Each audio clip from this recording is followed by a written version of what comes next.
I'm so happy we are all here to discuss week 15 in the NFL. It's been quite a few weeks for everybody on the show and the NFL, but we're here. We're in the midst of the holiday season, and I'm very excited to talk some football. We have Hayden Nather joining us. We've missed you, Hayden. Great to see you, buddy. Thanks, you too. All right, with a really cool jacket on. And let's talk some stuff, Hayden. Let us get into the National Football League and let's talk about week 15 and look ahead at week 16 as we march on to the end of the year. First things first, why don't we hit on our early Seahawks and Eagles game? Well, it wasn't early, we'll be on the show, but Monday night we had the Seattle Seahawks take on the Philadelphia Eagles down 17-10 going into the fourth. We have Drew Lock coming back and leading the Seahawks to an insane comeback in the final 2 minutes. Eagles had another chance. Jalen Hurts comes in, throws an interception, and the Eagles now have lost another game. And they've had a bad few. They have had a bad stretch in the past couple of weeks for a team that was so dominant coming into the starting out 10-1, and now they've lost 2 in a row. And is there anything to point out with this Eagles team? Are they just in a bad stretch? I know Jalen Hurts has been fighting a sickness. Maybe this is a fluke. This stuff happens. What do you think about the Eagles in these past couple of weeks? I mean, teams are exposed to the fact that maybe their offense isn't as dynamic as people.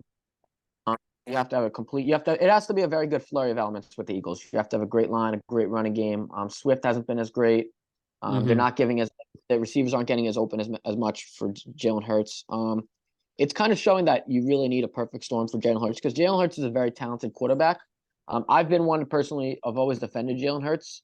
That he's a guy who really does well in close games. He has that tush push for a yard, probably one of the best in the league. And in crunch time, he makes a lot of great plays. That being said, I could understand the narrative that maybe he's a little bit overrated. I actually could. They just didn't do much in that game. I mean, you're down 17-13 with Drew Lock. You got to win that game as a defense. That was a little bit different. But, I mean, even just comparing, like, the Eagles to the Seahawks, like, the Eagles probably should win this game. But that being said, the Eagles are still 10-4, all right? Like, for the Eagles, the season doesn't really matter until you get to January and February. Like, they're a team that's battle-tested. They're a team that just went to the Super Bowl last year, 13-4. Should have arguably won that game versus the Chiefs, if not for a phantom holding call on James Bradbury. They probably would have won that game, actually. So, but, I mean, that being said, I think for the Eagles, it's about finishing strong. You got 2 games versus the Giants and the Cardinals, so everything is set up perfectly for them. They should win the last 3 games. All right, this is theirs. I think this is theirs to beat. So you play the Giants twice and the Cardinals. 3 games you should win. Okay, I mean, is it a problem they lost 3 games to perennial playoff teams like the 49ers, the Cowboys, the Seahawks? Yes.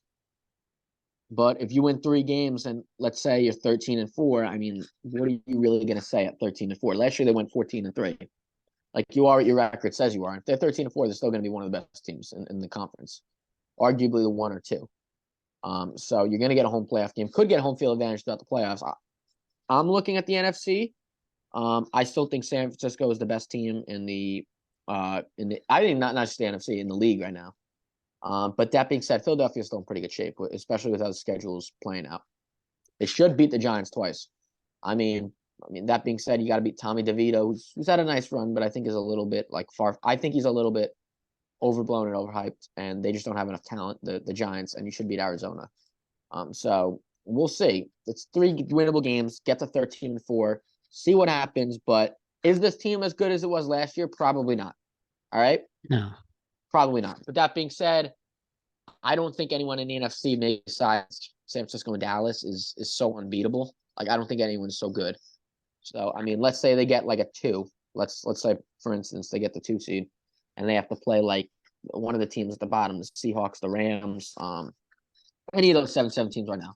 They could definitely win that game and then go back and play another home playoff game potentially. And the division will get the conference championship game. So everything is set up for them perfectly. Have they had a rough stretch? Yes. Are they potentially a little bit overrated? Yes, but I still trust them to win a lot of close games and come playoff time. I still think this is one of the best teams in the NFC. That should should make either the conference championship or the divisional round at the minimum. I think this is an excellent editorial regarding the Eagles.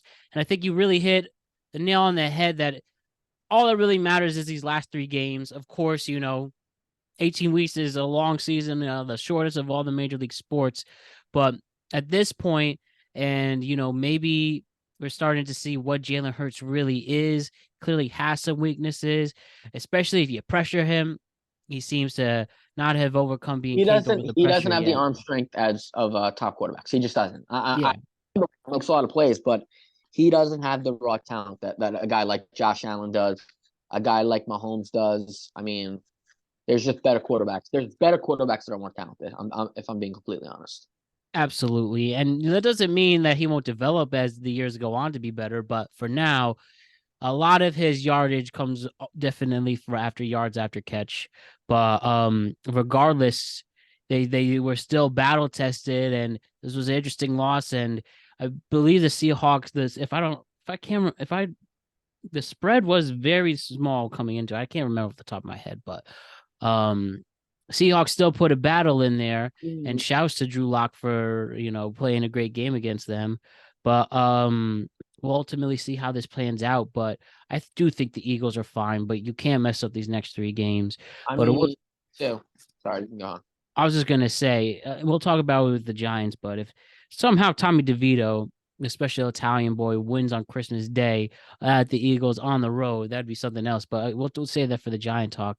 But the Eagles, I think, ultimately will be okay. A little banged up, but Seattle has like a great group of skill players. Like, let's say they get an elite player. I think Geno Smith's actually done a pretty good job the last 2 years. In all seriousness, you have Geno and Drew Lock have gotten them at 7-7 in a playoff, contending for a playoff last year. If they can do something in the last 2 or 3 games, they could make the playoffs and should make the playoffs again with that group of skill players. Like, their GM did a great job, actually. You have Jackson Smith and Jigba, Kenneth Walker, Tyler Lockett, DK Metcalf. There's a lot of great skill players on that offense. Julius Love made that great. Julius Love made that great play, to win the game for the Seattle Seahawks. That interception was unbelievable. Yeah, and also shouts to the DK Metcalf too, playing to being a big playmaker. And how he's had somewhat, some may say, an off year, but he's been tearing it up these last few weeks. Especially. Julian Love had an awesome interception to win that game. I mean, to get both feet in was awesome. So credit their defense. You got to give them a lot of credit for hanging in there. 7-7, they're right in there at the NFC. I would say they're probably the best team out of those wild card teams. But that being said, you still got to win the games, and we'll see what comes. We'll see what happens with the last 3 games, because at LA the Rams look pretty good. New Orleans, even at 7-7, look pretty decent.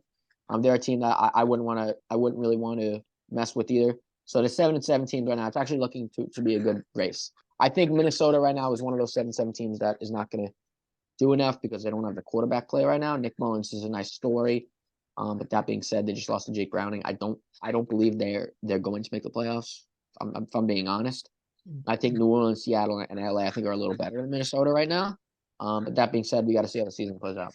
I think for the NFC, to get a lock in the playoffs, you have to win 10 games.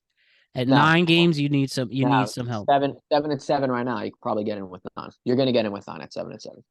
You think so? I'm saying for a lock, though.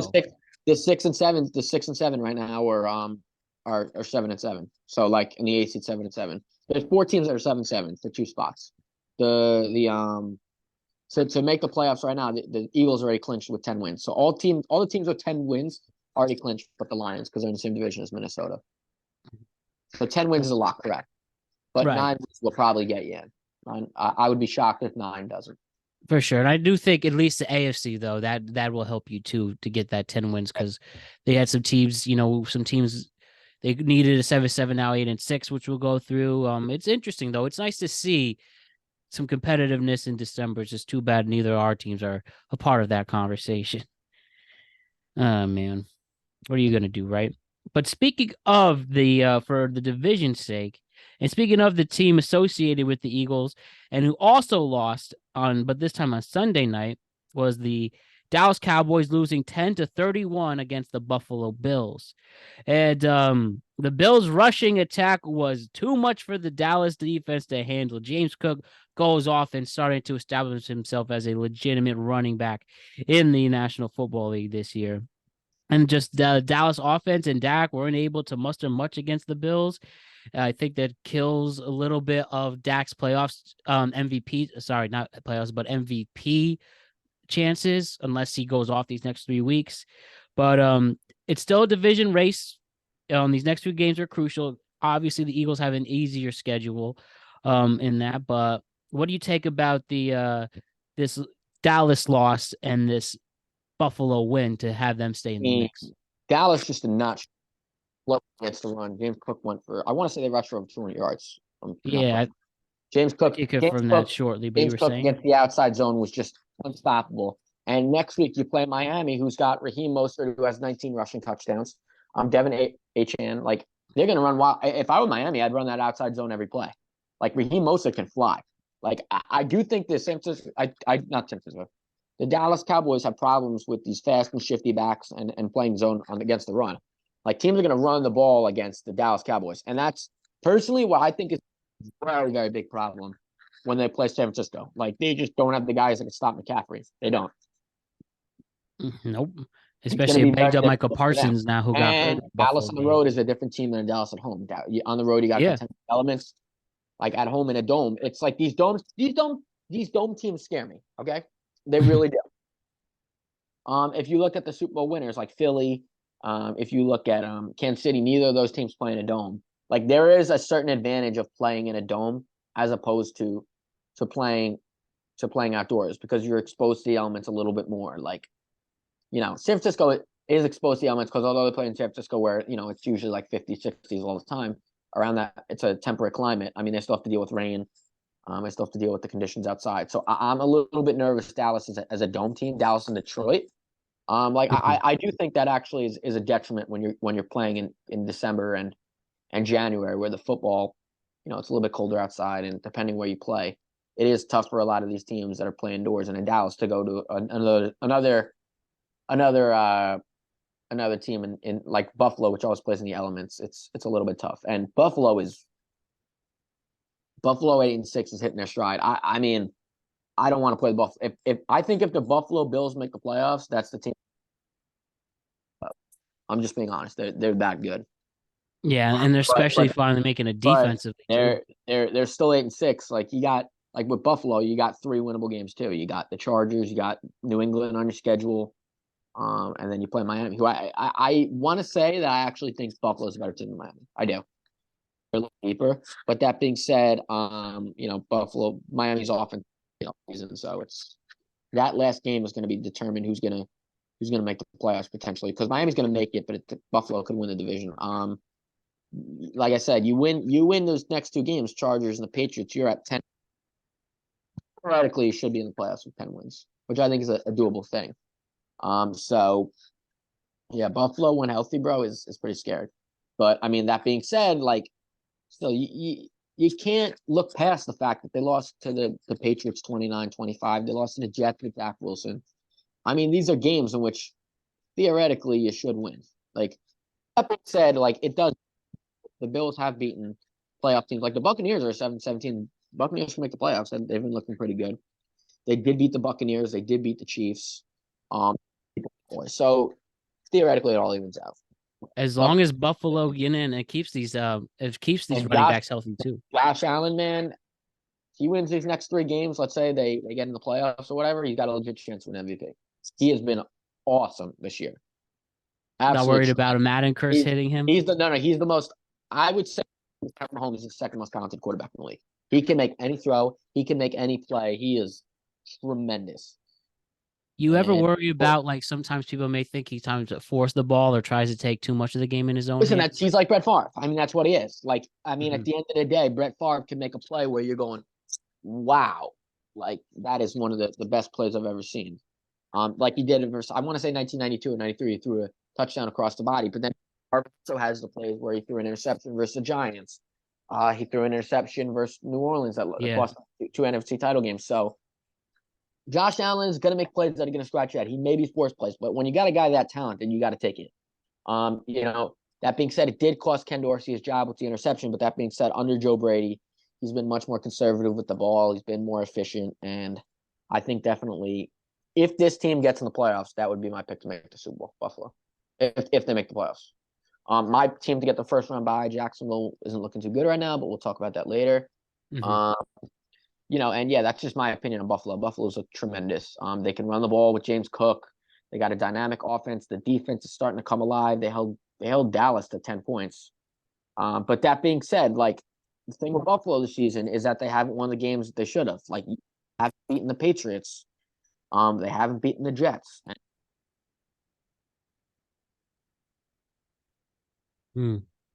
Hayden, I think we got a little cut off for a second. You hear me? Yeah, I can hear you. Okay, great. Can you just repeat that last part? We'll see. You know, with these two games versus can you hear me? Yeah, we're good now. It's 2 games with the Chargers and Patriots. You got to show who you're really worth, and that you're not a team that are, you got to win the easy games. Because Buffalo can do the difficult. They just can't win the simple. They can't win the simple games, and they gotta beat the Chargers and the Patriots.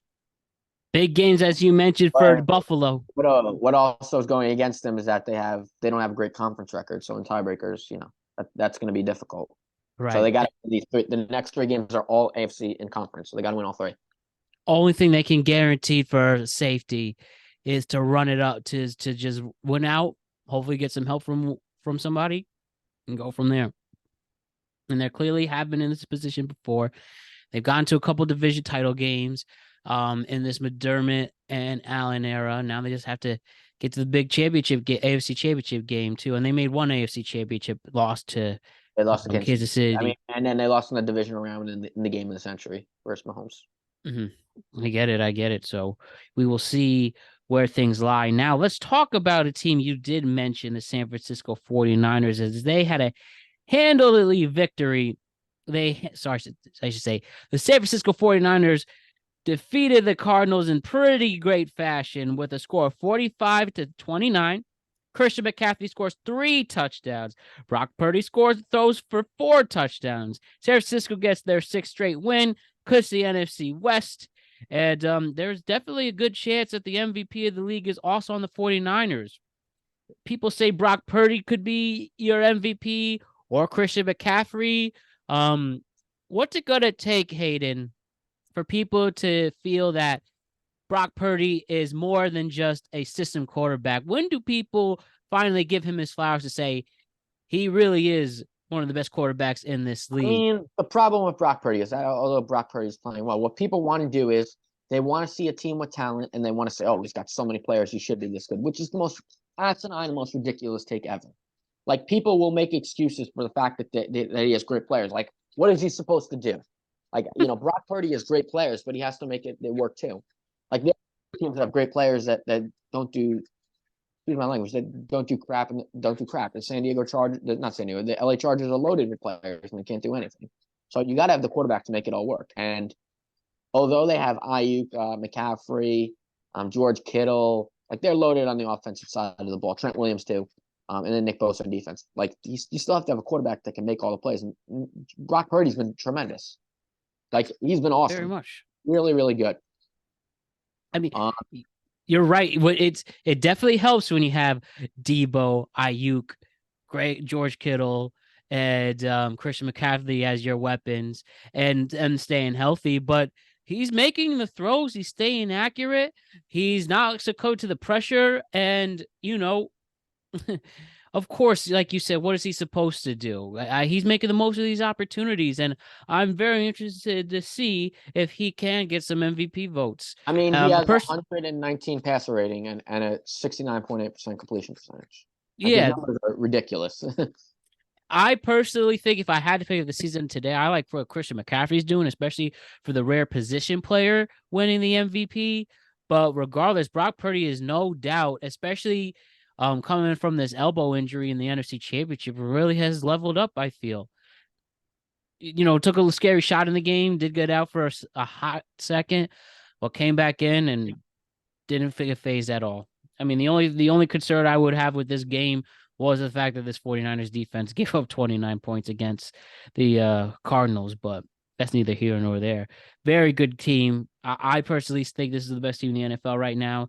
and hopefully they play down the stretch still really hard, or at least coming in the last week game of the week. If they could still sum up some wins, get some points, and then if they want to rest their players for week 18 and then into the bye, I think they're the ones getting that number one seed and home field I advantage mean, throughout. to be honest with you, I mean, I like me personally. Brock Purdy is not my MVP. I'm just putting it out there. I don't think he's not mine. That being Mhm. said, with his numbers and who probably is having the best statistical season, I can't really blame people if they want to vote for him. I can't. We'll talk a little bit later about who my MVP is. But Brock Purdy, I would not vote for Brock Purdy as the most valuable player. I wouldn't. All right, respect I don't know to I don't know that. about you, but All right, so why don't we move on, Hayden? Now I know we have to do this again. Just 3 more weeks, Hayden. Just 3 more weeks. But this was, as I mentioned to you before the show, and anybody who saw my social media, I was in Miami, Florida this weekend to visit my brother and brought him back with me for the holidays. And we went, me and my family went to go see the Miami Dolphins play the New York Jets. And we witnessed a slaughtering. The Dolphins won 30-0. What do you have to say right away? We haven't seen in a couple weeks. Just I mean, haven't won since then. If there's there's anything to nothing say. there's nothing to really say. It's just infuriating every week. We have a GM, like I said, he's 25 and 55 in 5.5 years. A coach who's 16 and 32. It's just not good enough. I mean, I have to look at it objectively as a whole. Like for people who say the team's like the worst ever or whatever, it's not. It's not that bad. I'm just being honest.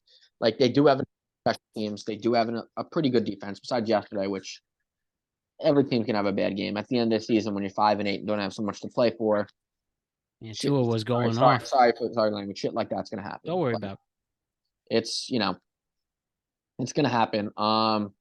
It's just infuriating that one specific component has been so bad for so long, and that's the offensive line and the offense. The offense is just putrid. I mean, and they're being, Aaron Rodgers has them by the balls and is just dangling them. Like they don't they can't do anything. Like whatever he says goes. He could tell them, go draft a guy from Western Kentucky who's only played 2 snaps to be the wide receiver one to the team, and they would just say they would give in. Like they don't have a general manager right now. They don't have a head coach. They just have figureheads who are literally. I don't really care. Do you care if it's a little bit it. graphic? No, like I said, say what you want to say. No worries. They literally have people that are getting on their knees for Aaron Rodgers, like, and it's ridiculous. It's like he has them under some potion. Like the guy is 40 years old. The guy's only going to play 2 years max. So stop listening to him. Build a complete team. It's just insanity. And the offensive line is just so bad. And I don't want to hear he drafted Vera Tucker. Vera Tucker's never healthy. Becton got destroyed. He's never healthy either. Tippmann is 25th out of 31 centers. Like he's done a horrific job building the line. And it's not on Zach. That wasn't on Zach Wilson. Nobody could say that game was on Zach Wilson. They're literally getting him killed. Like if you Yeah. saw, it wasn't on Wilson.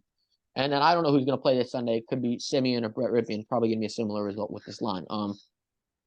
The Jets are like buying a car without side view mirrors. When you have to look to your right or look to your left, you don't know what's going to happen. That's pretty much what Zach Wilson is doing. When he looks to his right or left, he doesn't know what's going to happen. Like he's driving a car right now without side view mirrors, and he has to merge on the highway. That's what he's doing. He doesn't know who's coming from his left or right because the offensive line can't protect him. Like it's scary. It's scary how bad this line has been for so long, and it's scary how bad this offense has been for so long. Is it the worst team ever? No. Okay, let's be real. Like they're not 0-16, or they're not that bad. They have a very good defense. And by the way, give credit to the special Boyer. Greg Zerline I want to say hasn't missed a kick, or has only missed one kick all year. Thomas Morstead's probably going to be an all-pro punter. Justin Hardy last season before he got hurt was an all-pro as a gunner. So the special teams has been pretty good. The defense under Jeff Ulbrich has been pretty good, pretty good, almost elite at times. So it's this is the offense that's been so bad for so long, and somebody has to say, like, this can't continue. Somebody has to say it. Either Woody, someone up top, they're going to run it back with Rodgers and Saleh. But I think in order to save their jobs, in my opinion, in order to save Douglas' job more specifically than Salah. You have to go to the AFC title game or the Super Bowl. That's how bad it's been in the last 5 years. Like nothing else, in my opinion, should quantify if Rodgers is healthy and plays a full year as anything. That would be a failure next year if Rodgers plays a full year and they don't go to the AFC title game or the Super Bowl. Like this is just it's getting to the point where it's pretty sad. If it were up to me, I would have got rid of him after 2020. The GM, I'm very clear on that. He's been absolutely horrific, but. Well, you can flex on these people and say hashtag Hayden was right. Of course, the people, are under the potion of Rodgers and, so whatever he says goes. So I have to deal with this. He's running the franchise. He is. It's does I at didn't least, even, I didn't, yeah. What were you going to say? I was like, did it make you feel better on Pat McAfee when he said he won't come back this year? No, I don't really care. He's enough of him already. I don't really care. Going up to the other team playing Miami. Miami looked really good actually. Miami running the ball is really, really dangerous. Raheem Mostert has 19 rushing touchdowns. HN, I mean, they were without Tyreek Hill, and people always said Tyreek Hill is the reason the team wins. I mean, Jalen Waddle looked pretty good. They put up a 30 spot versus a really good defense in the Jets, arguably one of the top 5 in the league. So I mean, you can't just say it's all Tyreek Hill. It's not. Jalen Waddle looked great. They could run the ball down people's throats. They have speed. They could fly. Do I think they're as physical as other teams in the league? No, I don't. I don't think they're as physical as Baltimore. Mm-hmm. I don't even think they're as physically as imposing as Buffalo, to be honest with you. But they are a team that can fly. In cold weather, do I think they're going to have some problems? Yes. I don't think Raheem Mostert is a grinder per se, where a guy that can really get you 2-3 yards to win a game if necessary. He's a guy that's shifty, has speed, so is HN. They don't really have that enforcer, in my opinion. In comparison to the rest of the AFC, which I think the top of the AFC, you got Baltimore, Buffalo. I'm looking through the standings. Baltimore, Buffalo, Miami obviously is good. You got Cleveland is really, really physical in a cold weather game. Kansas City still got a great defense. They got some imposers. They got some guys that can really force it down your throat. So I think that's going to be a little bit of an issue for Miami, but you can't ignore the fact that Miami is one of the fastest teams in the league, and that's going to be pretty scary come playoff time. Do I think Miami is going to make the Super Bowl? No, I don't. I think they're probably a division round exit, if I had to be honest. I just don't see them in a cold weather game if they don't have home field advantage. Versus a team like Baltimore, Buffalo, or even a team like Cleveland. I don't see it, or Kansas City. I don't. That being said, give Miami credit, but if they got, let's say they can get the 2 seed and they have almost a home field, they could get to the conference title game for sure. And if Tyreek's healthy, they're going to be a scary team to play. Yeah, that's a big thing, Tyreek being healthy, and whether they sat him as a precaution this week, I don't think he's going to hit that 2,000 yard marker now, which means Bars is going to shave his beard, which he has to definitely go up to that. But yeah, with Miami, and just especially seeing them in person, they're definitely dynamic. And Tua, I think Tua's only going to get better with ages too. He's just so accurate in this game and well protected. A very underrated fullback too. Is fun to watch. And yeah, Mike McDaniel, man. We have to wait for him to. I think he's finally getting his due. I don't know if you happen to see in season Hard Knocks. He's a good coach, McDaniel. He is so different.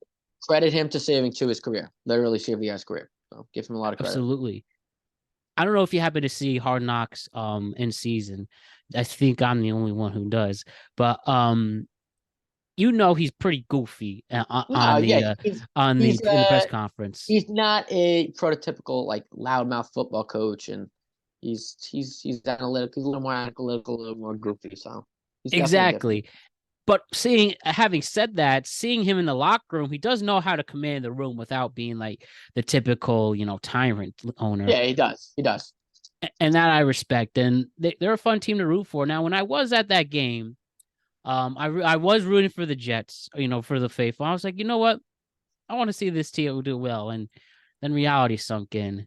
And, and especially, so I was only 8 rows from the field at the Jets corner, and seeing Bradley Chubb just destroy Zach Wilson I'm like literally feet away from seeing that. And then Dolphin fans, I didn't know how passionate they really were about that team. I took that for granted. They were loud. That stadium was loud. I couldn't think in that kind of dome. And I mean, it was just really too bad, but there wasn't really anything we could say. I just was like, I just liked just being in the, just seeing the players, I guess. But it was a fun game to at least be there. It was tough to watch, but it's all the same. And I'm sure we'll have plenty to talk about the Jets during the off season, using their premium picks for offensive line. Clearly need a new offensive line coach. They're not going to get rid of Hackett because of Rodgers, as you mentioned, but Rodgers we'll has see. him by the balls, pretty much. Maybe Trump gets elected and puts Woody in his cabinet again, and that'll be the thing he goes. But then you'll have Chris Johnson. Yeah, it was even worse. So yeah. Poor Jets. Well, why don't we talk about my poor Giants? And I'm really interested in. I really want to ask you about this guy Hayden. So, Big Blue didn't help our cause either. They played the Saints, where Derek Carr wound up playing. Where he was so coming in with his injury, but he did play. He throws 3 touchdowns, and the Saints got 7 sacks on Tommy DeVito, and it turns and then Giants momentum gets killed that way. Their playoff hopes, though technically mathematically still in it, we know it's over. But Hayden, amongst this loss though, and I haven't talked to you since the whole the peak of Tommy DeVito mania, as you will. We weren't able to speak during the Packer game, but at this moment now, Tommy DeVito as a starter, I believe he's 3-2. And so as I mentioned, when I had to do solo, I said he hasn't won the Giants games, but he hasn't lost them. But credited him for that late fourth quarter comeback and getting the drive they needed to get the game-winning field goal. But seeing them lose to the Saints, getting sacked 7 times, didn't turn over the ball though, and this whole story about him, about though there's a development from him. There was this deli that was gonna host him, but he raised his fee. But I think him and his He went anyway. agent worked out. Yeah, he went anyway. They worked out a deal. But regardless, though, I should just get to the point. Hayden, do you think this Tommy DeVito mania is worth the hype, or people are going as far as to say he should be the starting quarterback in week 1, or do you think it's just another example of insanity? I mean, I'm being honest with you. Like, he's had 5 starts. He's 3-2 and 5 starts. He's done a pretty good job.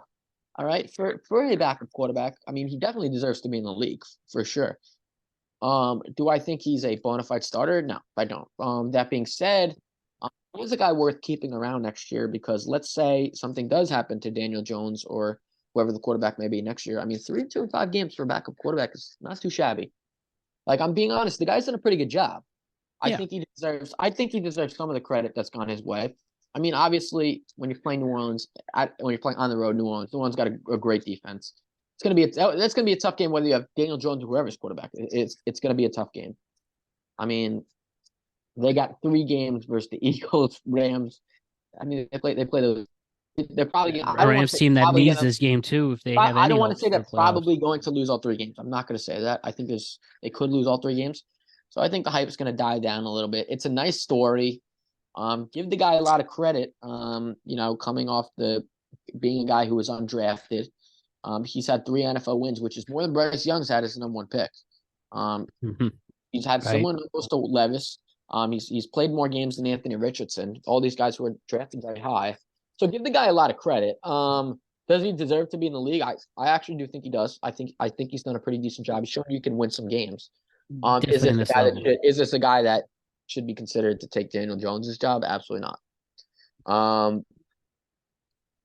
I mean, I looked. We'll talk a little bit about the quarterback situation, but I actually looked at Daniel Jones's numbers throughout the first part of their career versus Trevor Lawrence, and the numbers are actually pretty similar. Daniel Jones, if you actually compare them, Daniel Jones to Trevor Lawrence, I have the numbers right here. It was actually pretty similar.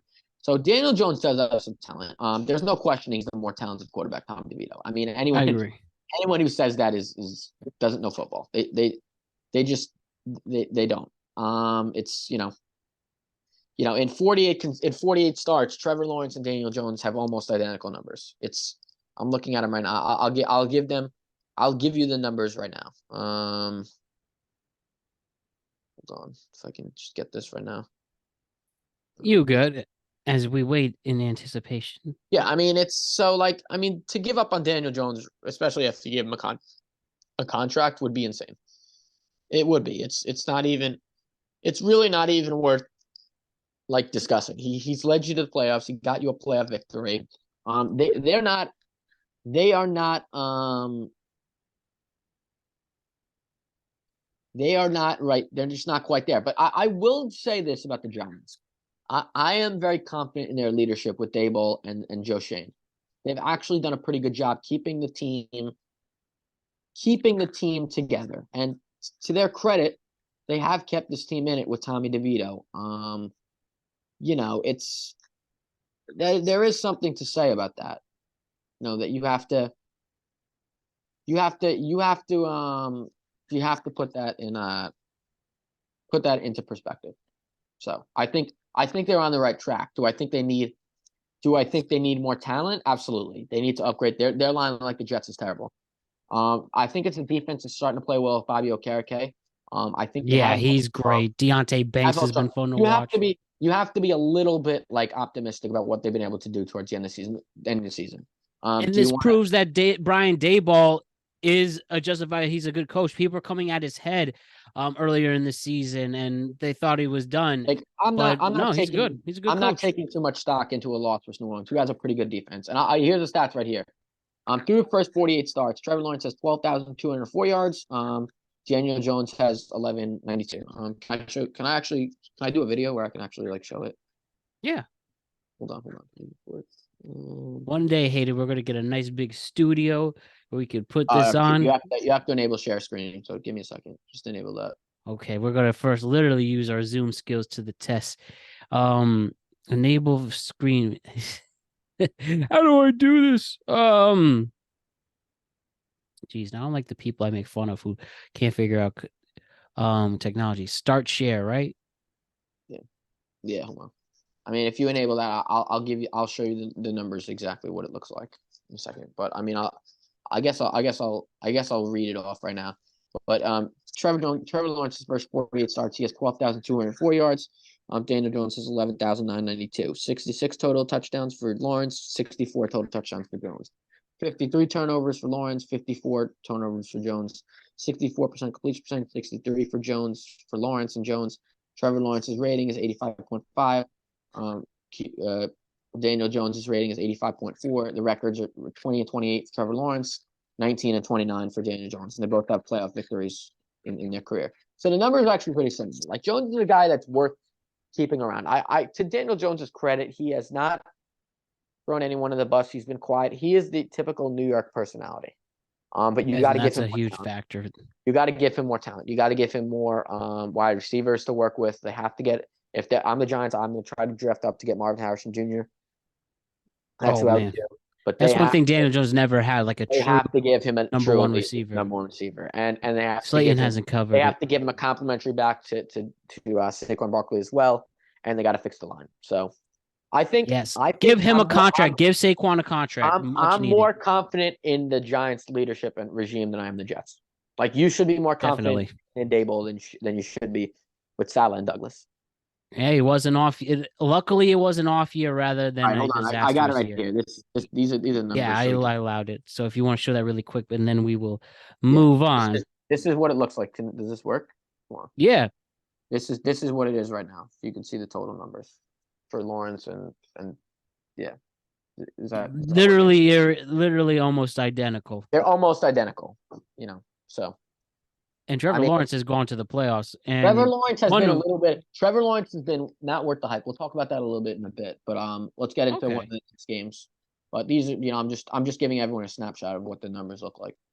Well, perfect then. And we thank you, Hayden. As for those who are listening, though, Hayden pretty much showed that these guys are identical in passer rating, touchdowns, similar records, and all the main things for a skilled quarterback, and it's pretty interesting stuff. Now, before we talk about that, I actually wanted to talk about the Bucs and the Packers, where Baker Mayfield had the best game of his Buccaneers career. The Packers keep falling. And I think this game shows as they make a push for the NFC South title, who are tied with the Saints. Say it was a big win for the Saints to get against the Giants, and the Bucks are making a push in it. And Baker Mayfield at least shown that he should be the long-term quarterback at Tampa Bay, don't you think? No, Baker Mayfield has shown moxie. He's shown poise. The locker room loves him. Tampa Bay. He's one of those guys you love playing for and hate playing against. He's Mhm. he's a jerk when he's playing, but he has that edge. He's got that chip in his shoulder. I mean, from when he was a walk-on at Texas Tech and went to Oklahoma, he's got that chip on his shoulder. So, I mean, if I'm a Tampa Bay Buccaneers fan, I mean, I'm ecstatic. 7-7 with a chance for Mayfield. I mean, you want to talk about that Todd Bowles maybe like isn't a great coach? I actually think Todd Bowles has done a pretty good job. If you were to tell me they would have had a better record at this point with Baker Mayfield than they would have had with Tom Brady, he wouldn't have took that. They won a division title last year with Brady, even though it was 8-9. Like, let's say you win another division title with Bowles back-to-back years. How do you not keep a guy that's won back-to-back division titles? Like, I don't Clearly. understand that. I mean, they got Mike Evans, they got Chris Godwin's playing well. Baker looks pretty good. I mean, give them a lot of credit. Rashid White has made some moves in the that. backfield. Give them a lot of credit. The Tampa Bay Buccaneers at 7-7 with another chance to win the division. I mean, albeit in a bad NFC South. But that being said, I mean, it's not that they're that bad. It's not like each team is like 5-9 or whatever. It's not that bad. No, we've seen worse. They'll at least have above 500 record. They'll have at least a 500 or only a game or 8-9. It's not going to be that bad. So, you know, sorry. So why don't we add to that? We could spend very little time on this. But why don't we just mention here the Panthers and the Falcons as the other NFC South teams in a front of a crowd of literally nobody? I really think it was less than 200 people in the stands that it was reported. The Panthers did win. They are now 9-6 against Atlanta. They won 9-6 against Atlanta, and both teams are excruciating to watch. The Falcons know how to blow a close game, and I mean, again, those games are why they're barely shown on Red Zone. There was nothing to write home about there, as Hayden made the quick set change. But yeah, Hayden, I want to talk to you more about you with the crowd showing up. Again, less than 200 people were at that game, and it showed. What do you think about that? It's just for this, this owner who has been such a disaster in Carolina for, they already fired their first year head coach. And I mean, what a mess it's been in Carolina. And they're not going to actually get at least the benefit of the they're not going to have the benefit of the doubt of being the number one overall pick since they traded that away to Chicago last year. And Chicago at the moment will have the number one pick. And they're actually playing pretty well despite a very, very tough loss against Cleveland this past week. I mean, what do you think about that showing in Carolina where it seems hopeless? I mean, basically what you're saying, basically what Carolina's doing, like any win you could get is a good win for Bryce Young and his development. Like, even though there are only 2 wins, you got it. I want to say it was like almost a 90-yard drive to win the game. Give Bryce Young a lot of credit. He won the game when it matters the most. Even though it's 2-12, any of these wins are going to help build the franchise. I mean, just a couple of years ago, the Detroit Lions were 3-14. So think about that. Now they're a very good team. Last year they went 9-8, and they're 10. They're probably. So just stay. I would say to the Carolina Panther fans, I know it's been a rough year. You do have a rookie quarterback, who's the number one pick, but just give it a little bit of time. You sometimes wish the Jets fans' attendance was that bad so somebody can snap out of it at ownership. It's tough to say. I will be going to the game Sunday. But it's also a little bit different. My team actually has 5 wins. We've been competent. We haven't been great, but there's been competence. Mm-hmm. So they're worth supporting the Jets. At least as a fan who goes to almost every game, I will be at my game whether we're 0-16 or 16-0. I like I said, I don't believe that I would boycott the Jets. But if they were to bring back Joe Douglas for 2024, which I think they were, I would say that's enough of a reason for fans to boycott the team. Genuinely. I think fans boycott the Panthers. Like with David Tepper, he's been, oh my God, he's been one of the worst owners I've ever seen in a professional sports team. Talk about somebody with no patience whatsoever. Yeah. Oh my God, he's been brutal. I mean, he's making James Dolan look pretty good, and pretty good. Like, hey, Knicks and Rangers have a pretty good start. He's been bad. I mean, James Dolan has been better over the years, so I can't really say anything. That's true. The Knicks have been better. The Rangers are very good every year, so and maybe that's not the best. Johnson looked quite impressive, David Tepper, and the fans are obviously irritated. But that being said, they're not as far division as everyone thinks. They're not. Mm-hmm. Give Bryce Young some weapons, see what it can do. I have to say, despite this year, Bryce Young's leadership has been nothing but impeccable all year. He's never once blamed other people. He's never once said anything. He's actually been a calming presence. So that is a good sign for Carolina, that at least the guy you drafted to be number 1 overall is a good leader and trustworthy and someone that people want to get behind. That's a good thing to have as your starting quarterback. Not saying it's going to lead to any wins or, great talent or talented. But that being said, it is a good thing. Exactly. So, but how about the Falcons too? Should Arthur Smith get the boot with all these close losses and not knowing who their quarterback is? Probably, yeah. They're having a silly mustache. They're hamstrung with the fact that they have an absolutely awful quarterback. Not awful, but Desmond Ridder hasn't been great. Heineke has been great. And that you have Bijan, who they don't know how to use. It's enough of a reason to get the boot. Like Kyle Pitts hasn't lived up to the potential. This year, you got to win that division in the NFC South. It's a very wide open division. So definitely. So moving on to the Raiders and the Chargers. Speaking of coaches and meeting their demise, they played each other Thursday night. The Raiders annihilated the Chargers so bad that the inevitable happened, and the Los Angeles Chargers fired head coach Brandon Staley and their GM. What do you know, man? First with the Chargers, they clearly did what they had to do, and with an injured Justin Herbert, they're just waiting for the season to end. And this again will be more of a conversation for the off season on where they're gonna go with the team that does have a great team on paper, especially as long as everybody's healthy. They definitely have a great future. They just need the right coach, and clearly a defensive-minded coach like Brandon Staley was not the answer. And what do you think about? What's your reaction to the Chargers making these changes? They have to get an offensive-minded coach, someone who can bring out the best in Justin Herbert. It's really like Bill Belichick. Yeah, I don't know about Bill because I think Bill's more of a defensive guy. That being said, like it's Oh, wait. I should have mentioned this before. I know he's a defensive-minded guy too, but for the actually no, I'll save it for later. It'll make more sense a little later. But that being said, that the Houston Texans hired DeMeco Ryans, and he's been an awesome hire. So I don't really think that offensive defensive is such a big thing. I'm telling you, the enemy to look at for the coach of the Chargers, it wouldn't be such a bad thing.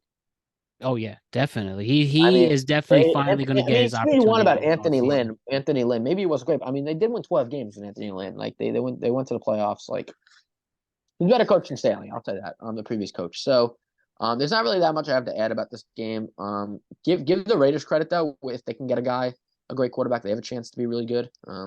Yeah, I think Antonio Pierce each week is showing that O'Connell has done a pretty good job. I think Antonio Pierce should get the full-time gig, and he should have the interim taken off and have a full season with the Raiders. These guys really love playing for him, and you could see the morale change after their previous coach's exit. And I think he's worth considering if you're Mark Davis.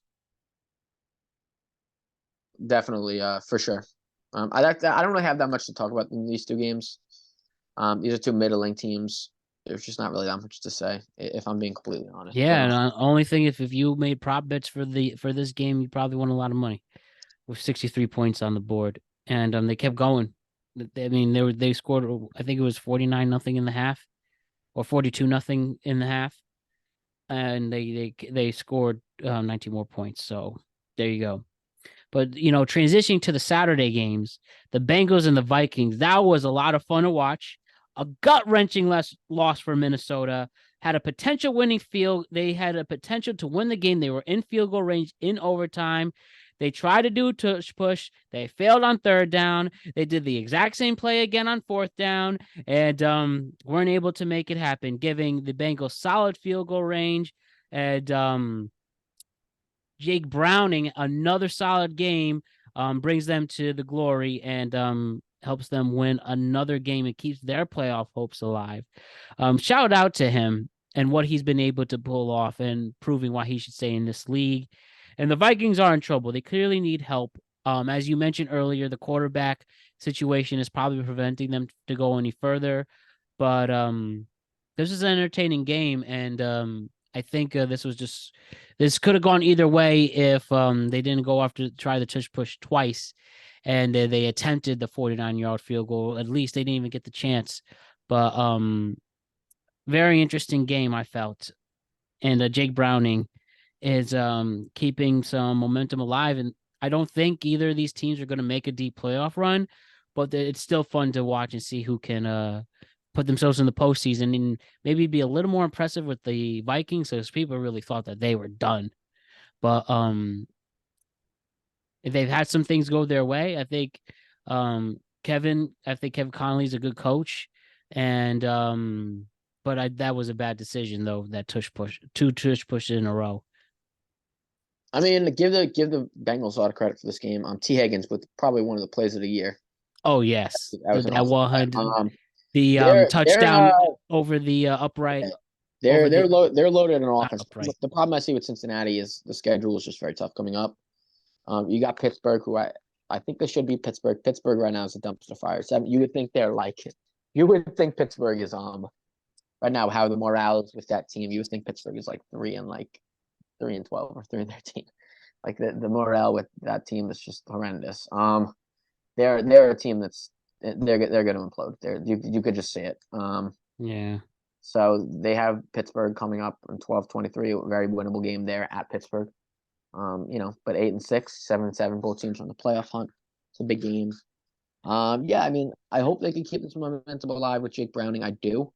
I think when they're going to have to play Kansas City and Cleveland, it could be a little bit tougher. But I mean, credit to Jake Browning for at least giving them a chance. That's all you can ask for. 3 straight games, he beat the Jaguars, the Colts, and the Vikings. 3 teams in the playoff hunt. So those are 3 big wins. And the win versus the Colts is going to be big because they could have the tiebreaker now. Definitely. Now moving on to that, the other Saturday, the second of 3 Saturday games was the Colts playing the Steelers. Steelers that just didn't show up. Mitch Trubisky wasn't making people believe that he should have another chance. Played a terrible game against the Colts, and Colts making a push to stay in it. And now the Steelers lose 3 in a row at the worst time possible, losing to Arizona, New England, and now the Colts. What do you think about these crazy these crazy theories that say that Mike Tomlin might be getting the boot? And, clearly with these losses and, seeing players not play as hard for him, a whole George Pickens deal and whatever.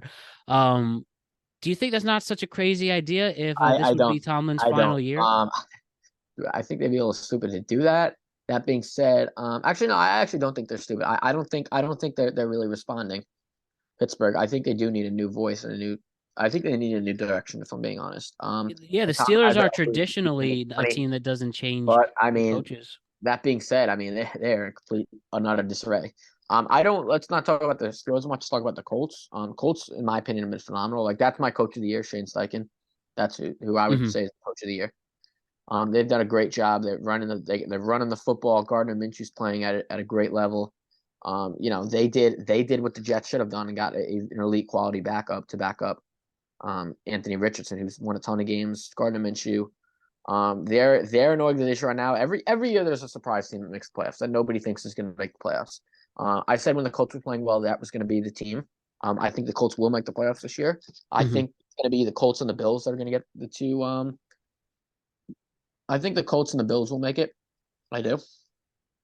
Get the 6 and 7 spot. I don't know. I don't even. I think Indianapolis could win the division actually because all three teams are tied at 8-6 for the Jacksonville and Houston.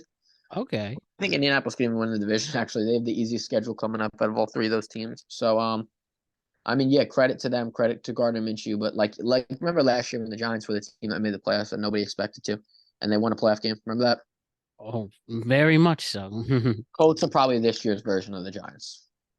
Yeah, and especially give credit to Gardner Minshew, very good quarterback, and making the plays when he has needed to, and they were able to pull this all off with amongst their injuries. You know, Jonathan Taylor's been in and out of the, lineup, and relying more people like a Zach Moss and Michael Pittman Jr. has been very good. The only other thing here just about Tomlin, I'm just gonna give it up just because I heard on the fan. Maybe you did, maybe you didn't. But if there was somehow, some way, this obviously was likely not going to happen. But if they It could go to traded, the Jets. If the Jets could do that, that would be. Oh my God, you should give up the whole franchise. You give up. I don't even care. I don't even care if it's send Rodgers to Siberia. Send him to Siberia. Get Tomlin and have him coach a real quarter. Have him coach a young quarterback. It would be that would be heaven. yeah, and If the Jets could do that. very good stuff there. And to finish the final Saturday game where the Lions defeated the Broncos by score of 42-17. The Broncos really weren't able to make a push.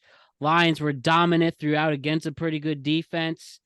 This was a big win for Detroit at home, and Denver. I think this was a bad loss for them. They're still in it, but the Lions got the momentum back. Both of these franchises really needed some momentum after this game, and it just went to Detroit. No, Detroit showed they're for real. They're as explosive as any can be. That's pretty awesome. Dan Campbell's done an awesome job there. Tough for Sean Payton and Russell Wilson, which at 7-7, I don't see them making the playoffs personally. It was tough because I actually had them. I thought they were one of the teams with the best quarterback, but I just don't think they have enough defensively. Mm-hmm. I don't think they got shredded by the Detroit Lions. But credit to Sean Payton. 1-5 at one point. Yeah, they were 1-5 at one point, but Sean Payton was another coach who kept them alive at 7-7. I think that's a team that moving forward should be confident about the direction they're headed, but also give Detroit a lot of credit for playing an elite game and being one of those teams that should be a threat to make the Super Bowl. They are explosive, and they're a team that nobody should want to play, especially with Aiden Hutchinson in that defense and players they have going there. Jahmyr Gibbs looks great. Credit Brad Holmes for all these picks that were universally panned as they weren't situational needs for the team and positional needs. He picked the best players that were available. Like Jahmyr Gibbs is awesome, and he was the best player there. So he did what a lot of teams don't do: pick the best players over the positional needs they have, and that was worked out great in his favor. Made the most of a team of a franchise that was suffering for a long time. Now for the Browns and the Bears, going back and forth, this was a tough loss. If you're a Bears fan, throwing that Hail Mary that wasn't Daryl Mooney's chest, but he you can't expect in to and out. catch a Hail Mary off a tip. That was a little unfair. I mean, maybe should have had it, maybe, but I mean, to this game, the Browns are down 3 of their starting linemen. Nick Chubb got hurt. I mean, they have Joe Flacco playing quarterback, and they're still 9-5, going to make the playoffs. Like their coach has done a fantastic job. Like Stefanski, if my pick is Shane Steichen to win the coach of the year, but Stefanski would be too. Like he's done a fantastic job there, considering all the injuries they've had, and they're on their third quarterback. They've played PJ Walker, Deshaun Watson, and they've played Joe Flacco, who, by the way, is authoring a comeback. And let's say he wakes this is not going to happen. But let's say he gets the Browns to a Super Bowl, and let's say they win. Guy's a Hall of Fame quarterback. Like he is. Think that I'm confirms that? serious. I'm not even joking. Like the guy should make the Hall of Fame if he can get another. If he can get another. His stats, even though he never made a Pro Bowl, where he's one of the. I think he's probably the greatest quarterback ever to not make a Pro Bowl. Guys had an awesome career in Baltimore. They got an awesome career. They should retire his number 100% in Baltimore because he led them to a Super Bowl, led them to a lot of division titles. He was as consistent as you could possibly be in Baltimore. So it was just he's been everything. He was everything and more for the Baltimore Ravens. I mean, doesn't it upset you he was in a Jet uniform not too long ago? Yeah, We lost your audio again, Hayden. Can you say that one more time? Yeah. Have to have the conversation that if he gets to the Super Bowl with the Browns, I think the Hall of Fame conversation is going to have to be had with Joe Flacco, even though he never made a Pro Bowl, which is, I mean, you can't. It's going to be hard to put a guy who never made a Pro Bowl in the Super Bowl. It's going to be extremely difficult. Yeah, and no All Pros either. Consistent quarterbacks of our era, to be honest. And he was in a Jets uniform last year, Hayden. They couldn't re-sign him to be the backup when he was available. I mean, I guess the Jets wanted to go a different direction, so I don't know. The Jets usually make the wrong move in the end. You know what my favorite thing you said this year, though? Probably my favorite quote of all 2023 on this whole show was when you said they ruin every holiday. The Jets. They do. They ruin every holiday. That's the quote of the year. They're gonna ruin my. I'm going to the game Sunday. They'll probably ruin my Christmas holiday. Thank God I'm Jewish and don't really celebrate Christmas that much, but ruin that. All right, just a few more games, Hayden, then we will do our picks. But the Texans and the Titans, how about Houston getting a big win with Case Keenum at the realm, losing most of their wide receivers, and a game that looked like it was the Titans it was a win for the Titans. They were able to send it into overtime and get the win. How about that? And it is confirmed at this moment that CJ Stroud is still in concussion protocol. It is. He's expected to miss next week. But hey, Case Keenum shows that he could keep you in it. What do you think about this? I mean, credit to the Texans for winning this game. Do I think they can survive with Case Keenum in this offense? No, I don't. They barely beat the Titans. They're going to be playing tougher competition coming up. They're down a lot of their receivers, Tank Dell, Nico Collins. I'm pretty sure those guys are out. Tank Dell's out for the rest of the year. Nico Collins might be coming back this week. And they're down. I mean, it's gonna be a very tough game to beat Cleveland.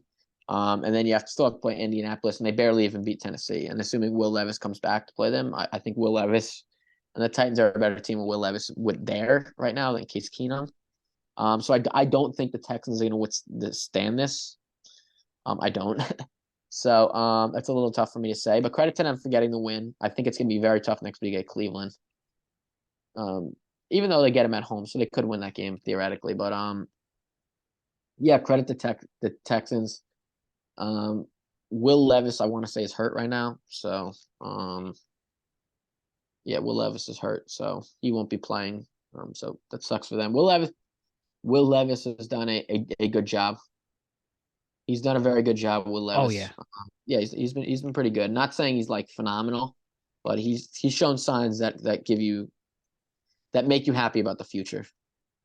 So credit to them. There's not really that much to say in this game. D'Amico Ryans has done a really good job, but I think they're ultimately going to come up short in the playoff race. Oh, right. And then that means that only just shows that they have a great future ahead. The Chiefs and the Patriots. The game was a little too close for comfort for Kansas City, but seemed they snapped out of it in the second half and get a convincing win against the Patriots, even though they still have wide receiver issues. That is just we're just a broken record player repeating it over and over again, talking about wide receivers not being able to catch the ball, not able to hold on to the ball, preventing Patrick Mahomes having only just a midseason for him. Kelsey and Tony had major drops in this game, but what's different? They got the win, but what else? What else is there to talk about here with the Chiefs and the Patriots? With the Chiefs season, the Patriots are lost. He finally got mad that the guy dropped the ball. Finally Oh got yeah, mad. Kadarius Toney. Finally got mad, which is they've but they still have an elite defense. One of the first years they've had a really good defense with Patrick Mahomes. It's pretty scary that even in a down year, Patrick Mahomes still has 37 yards, 25 touchdowns, and completing 67% of his passes, and has a 93.2 passer rating. It's unbelievable that's a down year. That really goes to show you that Patrick Mahomes is one of the greatest to ever play. Absolutely. I mean, if I at the end of his career, I'd take him over Peyton Manning. I would honestly. I don't know if you would, but look, even right now, his numbers are just ridiculous. So Peyton Manning can move, and he wasn't as mobile as Patrick and he's had Mahomes. and he doesn't have the ability. Patrick's got 2 Super Bowls too. So Patrick Mahomes is one of the greatest to ever play. Uh, there's not really that much to talk about. New England's a dumpster fire. They're gonna get rid of Bill Belichick after next year. Maybe they'll get a Caleb Williams or one of those quarterbacks, but they're so depleted on the offensive side of the ball. Like they Yeah, their have defense is pretty good, zero. but They have even less than the Jets. Which is pretty scary. They have no building blocks on offense. They're gonna have to have a GM and they're gonna have to have a coach and GM just completely overhaul that offense. So isn't it going to be funny, Hayden, how the Jets will finally probably beat the Patriots? They'll finally end the and then 15-game winning streak. they'll give them like the next generation, which is what the Jets do. It's even in the good, even in even in the good, they somehow manage to make it bad. So they give them like Caleb Williams or Drake May, who end up being like the next Tom Brady, knowing the Jets. Oh, Hayden, I will So tune into your stand-up comedy. I'm not trying to be a cynic, but yeah, At least you got the Yankees. yeah. The Rams and the Commanders played each other, and the Rams continue to stay in the NFC playoff race with Matthew Stafford playing another stellar game. Cooper Kupp and Puka going on. Kieran Williams probably the ultimate factor with 153 yards and 27 carries. This Rams team really, really something. I think this Rams team has at least shown that Sean McVay is more than just a coach who'll have stellar players. He hasn't had that much of a roster coming into it. A lot of players who have evolved into something. This is a solid win for the Rams as they have three big games coming left to make a push. They have a real good chance to make a push in the final 3 games of the year. They got a critical game on Thursday versus New Orleans. But LA Rams have been explosive on offense. Got to give them a lot of credit. Kyron Williams.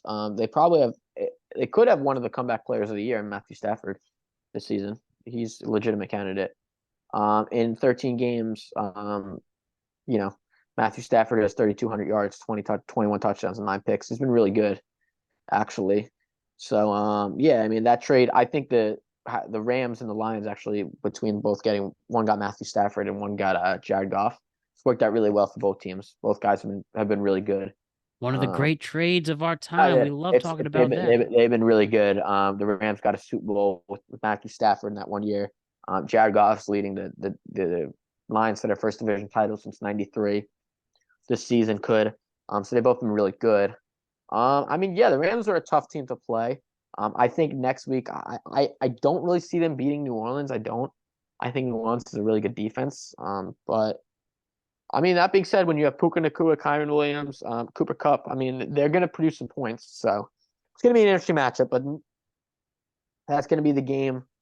One of the games for the playoffs on Thursday night. A really good game, but I think New Orleans is a slightly bit better defensively than the Rams. I'm going to take New Orleans in that game.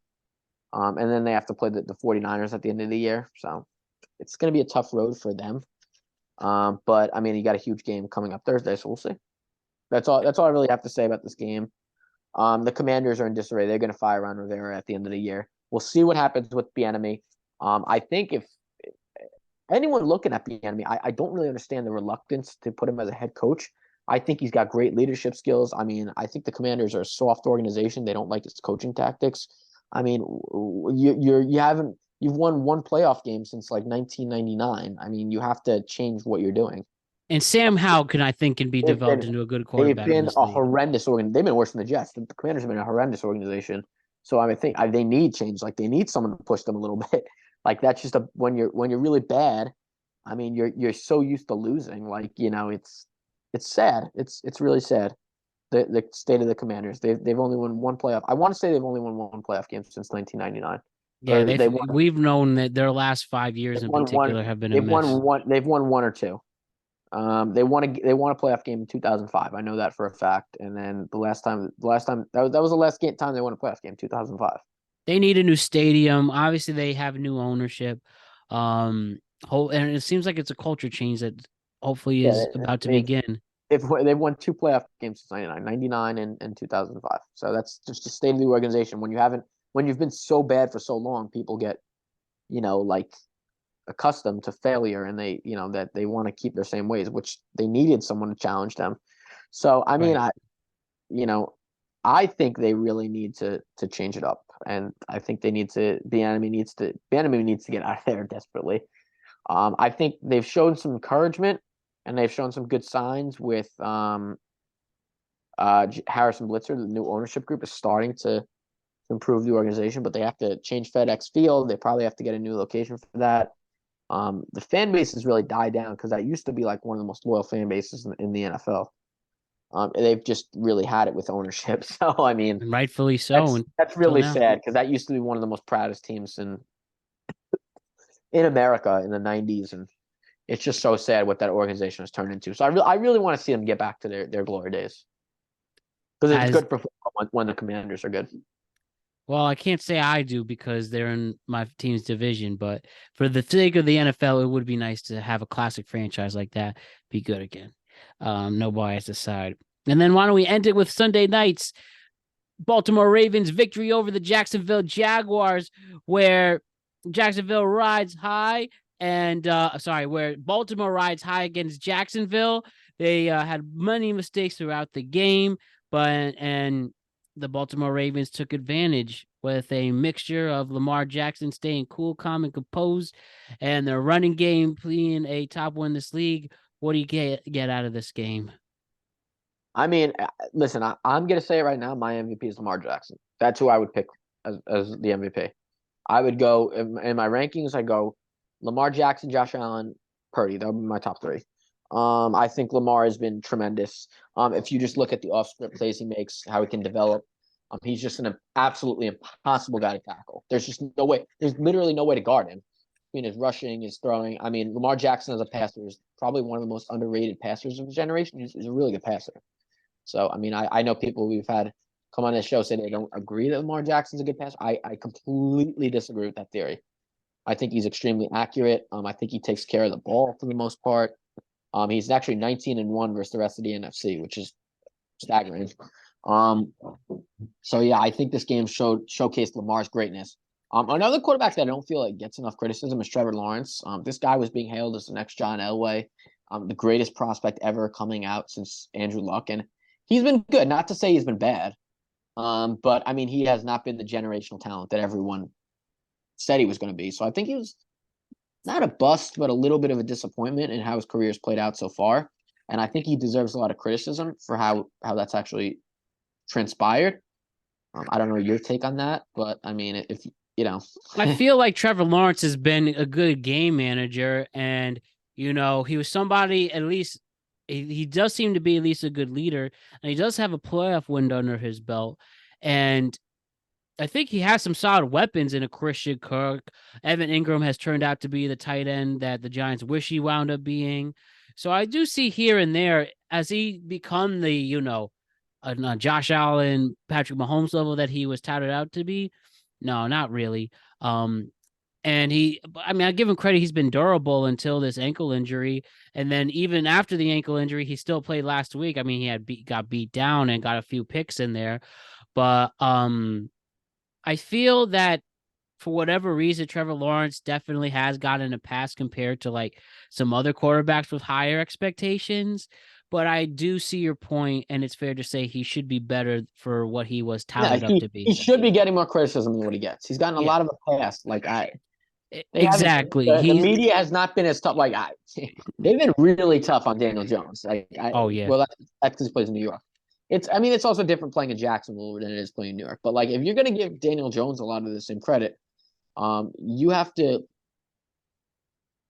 you have to look at like a guy like you know, you have to look at a guy like Trevor Lawrence and be like, is this guy really what we thought he was? Like, he deserves a lot more criticism than what he's getting. Yeah, and I don't know if the combination. I mean, he did have some bad coaching to start it off. It's better. He has a better influence in Doug Peterson being leading him on as a quarterbacks as an NFL coach, a former quarterbacks coach. That's a good thing. But yeah, I think he's definitely gotten a pass, and only time will tell if this division shouldn't be as close fundamentally as it has been with Houston and the Colts catching up to them. But I do think Trevor Lawrence does need to step it up a little more, and be nice if he could get an All-Pro in there and maybe some Pro Bowls. I don't think he's been in the Pro Bowl yet, right?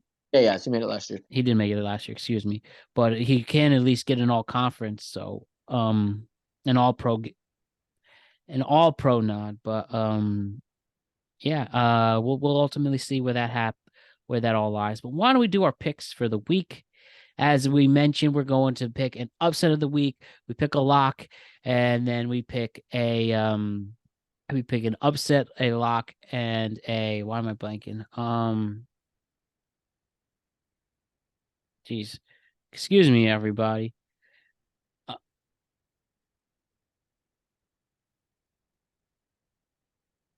And a game of the week. So we pick a game of the week, an upset, and a lock. So Hayden, why don't we start with the lock? Out of your matchups on Thursday, Saturday, Sunday, and Monday for Week 16, tell me what you think is going to be a lock.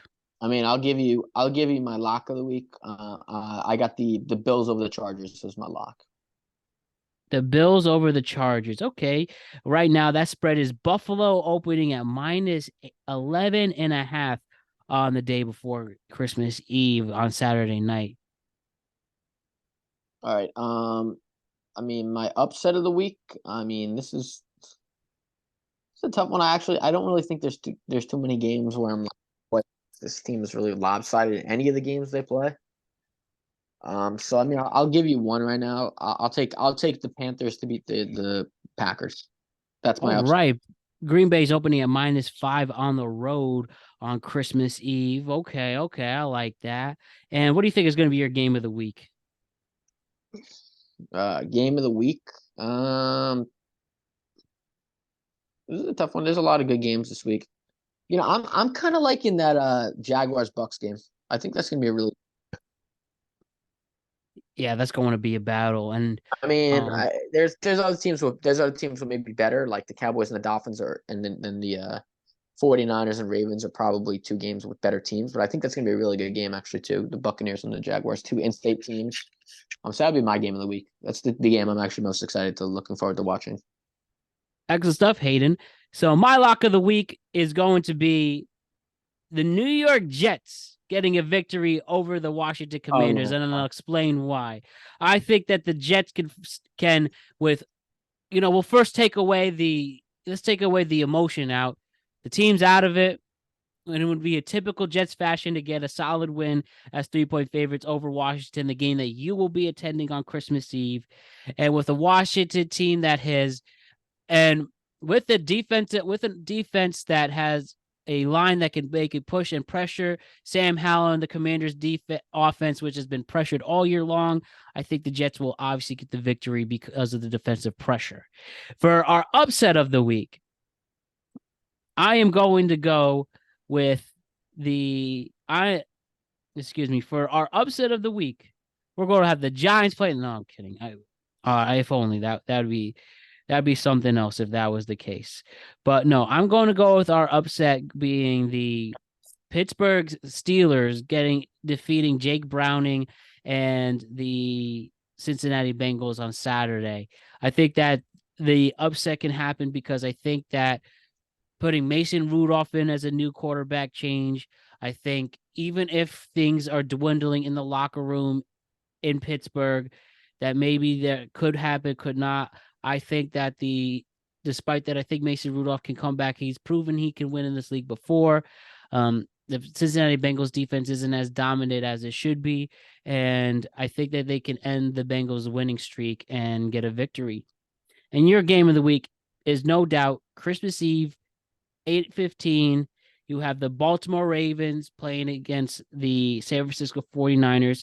San Francisco's opening at -5.5, so an interesting spread there.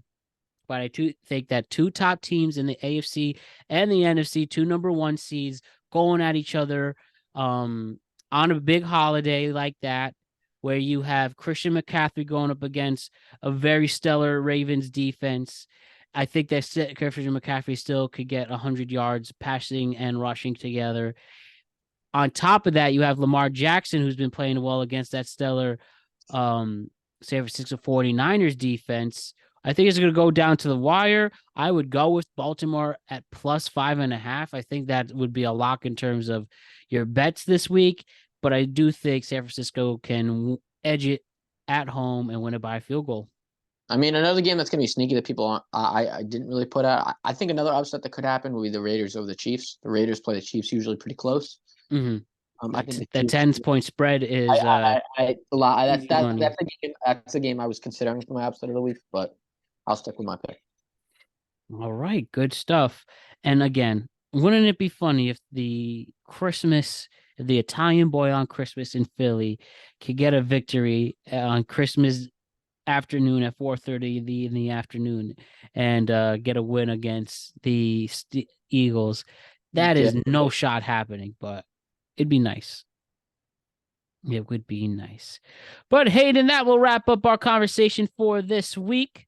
I will see you next week, and excellent stuff as always. Yeah, sounds good. Sounds good. It was a pleasure being here. Pleasure is mine as well. Thank you, Hayden Nadler. We will see you soon. Oh, wait. While I have you here, just for the record, I know we are about a week and a half since this happened.